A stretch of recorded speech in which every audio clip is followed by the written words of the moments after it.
the cheers disappear, doubts get loud. You replay every mistake, every missed shot, every wrong direction, and sometimes losing doesn't just happen in games.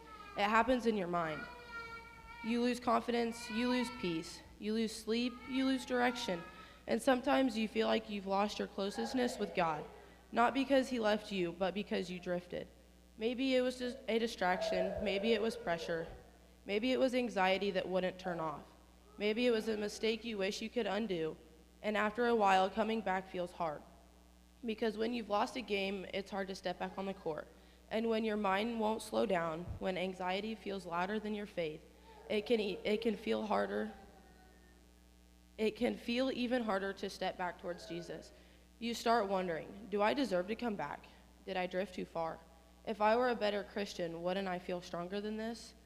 But before the cross, Jesus didn't look calm either. In Matthew 26:38, it says, he told the disciples, my soul is overwhelmed with sorrow to the point of death. And that doesn't sound fearless, and that doesn't sound heavy. Or that sounds heavy. In the garden, Jesus felt the weight of what was coming, betrayal, pain, the cross. He prayed, he cried, he asked if there was another way, and still he stayed. He understands overwhelming moments. In the Bible, we see another powerful picture, a son who left his father and lost everything.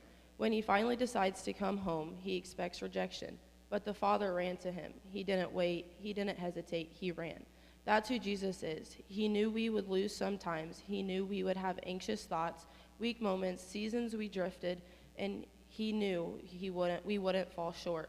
And still he chose the cross, not because we always win, not because we're always calm, but because he loves us even when we lose, even when our minds won't slow down. Communion reminds us of that. This bread represents his body, a body that feels stress, sorrow, and pain. This cup represents his blood, poured out not just for our sins, but for our shame, our fear, our anxiety, and our sin, and every moment we thought we weren't enough. In 1 Peter 5:7, it says, cast all your anxiety on him because he cares for you. Not just your victories, not just your failures, your anxiety. So whether you feel like you're winning right now, or whether you feel like you've lost more than you can fix, or whether your mind just won't slow down, Jesus is still here. He hasn't walked away, he hasn't given up, and you don't have to be perfect to come back. You just have to come back. As we take communion today, remember this. Even when we lose, Jesus already won. Even when our minds race, his love is steady. Even when we drift, he runs toward us. Loss is not the end of the story. Anxiety is not the end of the story, because the cross proves that. We never face it alone.